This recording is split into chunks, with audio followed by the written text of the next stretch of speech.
Kabayan, naghahanap ka ba ng affordable house and lot dito sa Cavite? Well, may offer ako para sa inyo. Perfect ito para sa mga first-time home buyers, mga young families at sa mga gustong magkaroon ng sarili nilang bahay na hindi mabigat ang buwan ng hulog. Ito ang duplex house sa Maple Tree Residences natin located sa Barangay Mabulo, Naik, Cavite.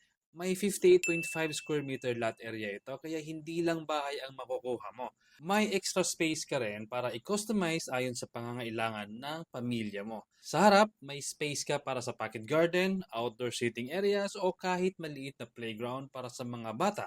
Sa gilid naman, pwede mo itong gawing carport, room extension o kahit magpatayo ng second floor extension na may parking sa ilalim. At sa likod, may service area na pwede mong i-convert bilang dirty kitchen, laundry area o kitchen extension. Imagine mo ang transformation ng bahay mo. Unti-unti mo itong mapapaganda at maipapagawa ayon sa budget at pangangailangan ng iyong pamilya.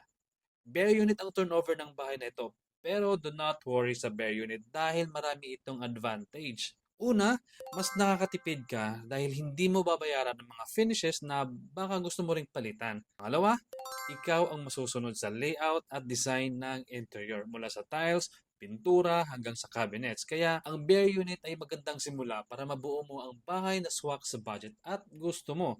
May 45.5 square meter total floor area ang bahay na ito. Sa baba, may space para sa living area, may dining area, kitchen area at may isang toilet and bath.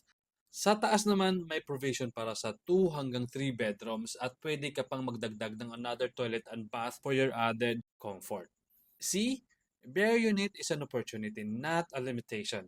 Ikaw ang bahalang mag-design, mag-upgrade at magdagdag ng features habang tumatagal. Kaya sa huli, mas magiging espesyal ang bahay dahil unti-unti mo itong nabubuo para sa pamilya mo. Ano sa tingin mo? Kaya mo bang i-transform ang bare unit na ito into your dream home? Well, i-comment ang house o mag-message sa akin para maipakita ko sa inyo ang sample computation at available units. See you!